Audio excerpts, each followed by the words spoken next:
अस्सलाम वालेकुम dear students, कैसे हैं आप सब। उम्मीद करता हूं कि आप सब खैर आफियत से होंगे। तो आज के दिन हम रियल एनालिसिस इसमें ऑर्डर ऑन अ सेट देखेंगे, ठीक है।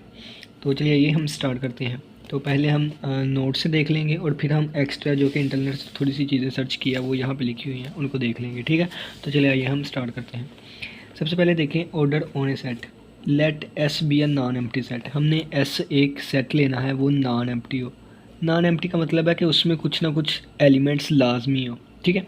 तो सेट एस लेना है जो कि नॉन एम्प्टी हो। An order on a set S is a relation denoted by ये less than with the following properties.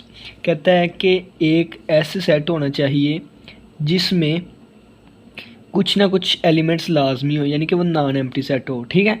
फिर इस सेट को हम कहेंगे कि इस सेट पे एक ऑर्डर है अगर इसमें एक रिलेशन हो। कौन सा? ये लेस देन वाला, ठीक है। लेस देन वाला एक रिलेशन हो। वो रिलेशन किस तरह होगा ये नीचे प्रॉपर्टीज़ बताई हुई हैं, ठीक है। जिसमें पहली प्रॉपर्टी ये आती है कि अगर फ़र्ज़ किया सेट एस है जिसमें हमारे पास एक्स कोमा वाई और आगे चलते जा रहे हैं ये एलिमेंट हैं, ठीक है। फाइनाइट एलिमेंट कह लेते हैं। फ़र्ज़ किया मैं यहाँ पे एन भी लिख देता हूँ, ठीक है। ये वाला सेट मैं ले लेता हूँ।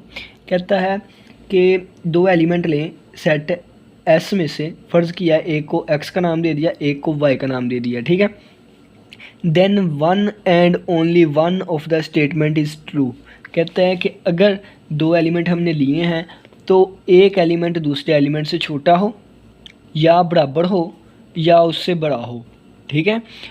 दो एलिमेंट लें आप सेट में से, वो एलिमेंट्स एक दूसरे से बड़े हों या बराबर हों या छोटे हों, तो फिर हम कहेंगे कि वो उस पे ऑर्डर होना सेट है, ठीक है। पहली कंडीशन ये है। तो एग्जांपल मैं दे देता हूँ एक छोटी सी। यहाँ पे अगर मैं एक सेट ले लूँ 2 3 7 9 -1, ठीक है। ये मैंने ले लिया। अब इसके कोई से दो एलिमेंट पकड़ लें। फ़र्ज़ किया मैंने एक -1 को ले लिया, एक मैंने 7 को ले लिया, ठीक है। ये दो एलिमेंट मैंने ले लिए। अब -1 जो है ये लेस देन होगा किससे? 7 से, ठीक है। तो ये हमारे पास रिलेशन आ गया। इसका मतलब है कि पहली कंडीशन ट्रू हो गई, ठीक है। अब इसी के अलावा अगर मैं एक और एग्जांपल ले लेता, यानी कि मैं सेट एस इस तरह का ले लेता 2 + 3 एओटा और 7 + 9 एओटा। तो इसमें मुझे नहीं पता कि ये चीज़ इससे लेस देन है या इससे ग्रेटर देन है, तो इस सेट पे ऑर्डर डिफाइन नहीं होगा, ठीक है। किस पे ऑर्डर डिफाइन होगा? नॉन एम्प्टी सेट हो, ये नॉन एम्प्टी था, ये भी नॉन एम्प्टी था, ठीक है। एक रिलेशन होगा ये लेस देन वाला। तो पहली प्रॉपर्टी कहती है कि दो एलिमेंट लिए हैं, या तो एक एलिमेंट दूसरे से छोटा हो या बराबर हो या उससे बड़ा हो, यानी कि वाई छोटा हो एक्स से, यानी कि एक्स बड़ा हो ना, तो रिलेशन हमने यही रखना है, ठीक है। तो या एक्स छोटा हो वाई से या वाई छोटा हो एक्स से, या दोनों आपस में इक्वल हो। तो यहाँ पे तो ये पहली प्रॉपर्टी सेटिस्फाई कर रही है, लेकिन यहाँ से अगर हम कोई एलिमेंट लेंगे तो इस पर प्रॉपर्टी सेटिस्फाई नहीं करेगी। क्यों? क्योंकि ये कम्प्लेक्स नंबर्स हैं, ठीक है, जिसमें इमेजिनरी भी आ रहा होता है। दूसरी प्रॉपर्टी पे आते हैं। दूसरी प्रॉपर्टी कहती है कि X Y Z belongs to S and if X less than Y, Y less than Z, then X less than Z. कहते हैं कि दूसरी प्रॉपर्टी ये है कि अगर हमने तीन एलिमेंट लिए हैं ना कोई, तो अगर एक्स लेस देन वाई है, ठीक है, और वाई लेस देन जी है, ठीक है, तो इसका मतलब सारी को कंबाइन करने क्या बनेगा? एक्स लेस देन वाई और वाई लेस देन जी है, देन फिर एक्स जो है ये लेस देन होना चाहिए जी से, ठीक है। सेकंड प्रॉपर्टी ये वाली है। ये अगर सेटिस्फाई करती है तो हम कहेंगे कि ये एक सेट पे कोई ना कोई ऑर्डर डिफाइन है, ठीक है, सेट पे ऑर्डर डिफाइन है।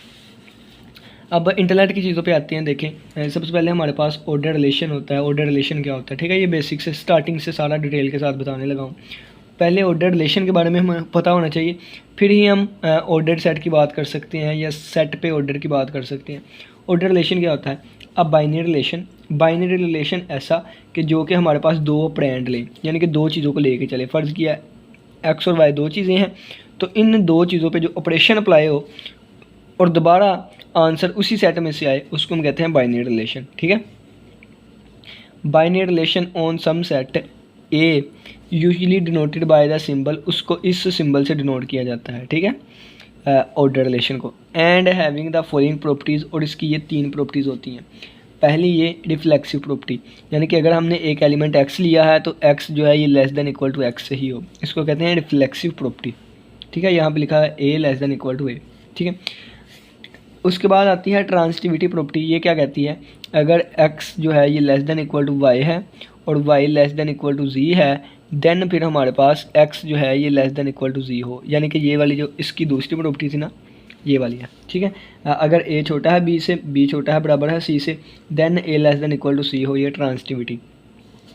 नेक्स्ट तीसरी प्रॉपर्टी आती है कि if a less than equal to b and b less than equal to a, यानी कि अगर x less than equal to y है, y less than equal to x है, देन x y के इक्वल होना चाहिए, ठीक है, और इक्वल भी होगा, ठीक है। तो अगर a less than equal to b है and b less than equal to a है, then a equal to b होना चाहिए, और ये एंटी सिमेट्री प्रॉपर्टी है, ठीक हो गया।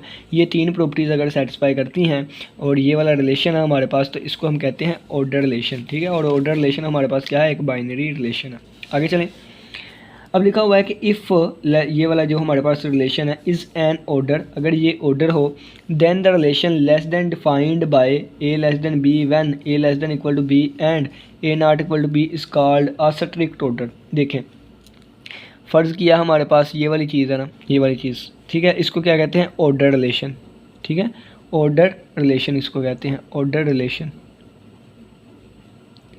अब वो कहता है कि इसका मतलब क्या होता है, एक ही वक्त में तो एक नंबर छोटा या बराबर नहीं ना हो सकता, एक वक्त में एक ही काम होगा ना।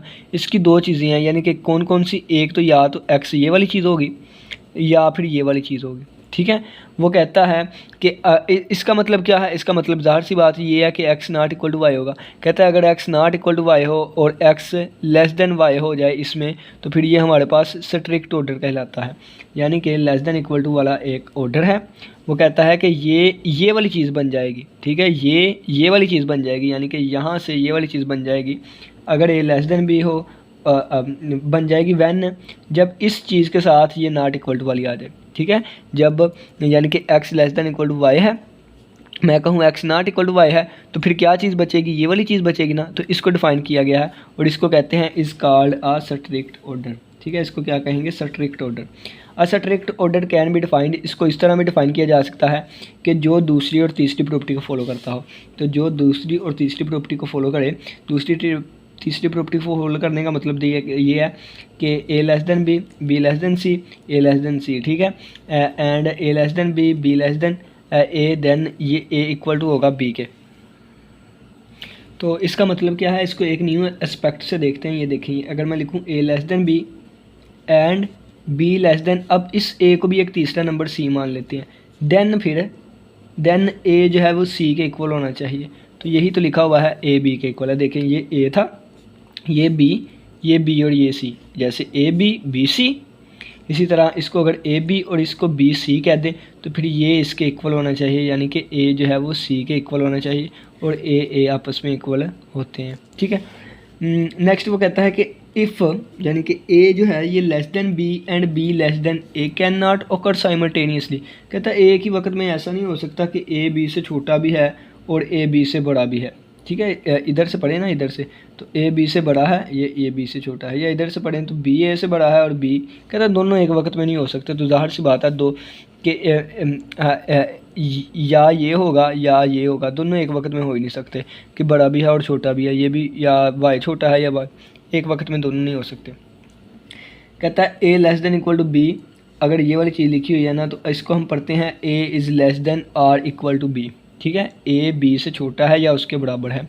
कहता है इसको हम इस तरफ से भी पढ़ सकते हैं कि b is greater than equal to A, ठीक है, ये भी पढ़ सकते हैं b is greater than or equal to ए।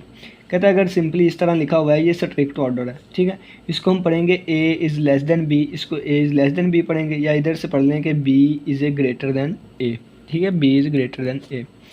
अब नेक्स्ट यहाँ पे लिखा हुआ है कि the order is called total, order को हम टोटल ऑर्डर कहेंगे if for any A B belongs to A either, कहता है या ये वाली चीज़ दुरुस्त हो या ये वाली चीज़ दुरुस्त हो, या ए बी से छोटा या उसके इक्वल हो या बी ए से छोटा या उसके इक्वल हो, तो फिर इसको हम क्या कहते हैं, इस चीज़ को हम कहते हैं टोटल ऑर्डर, ठीक है, total order. The order is called total अगर ये वाली चीज़ हो, इन दोनों में से एक हो, ठीक है। अब प्रॉपर्टी नंबर 1 और 2 को जब हम कंबाइन करेंगे तो हमारे पास जो ऑर्डर बनेगा उसको प्री ऑर्डर या क्वासी ऑर्डर कहते हैं, ठीक है।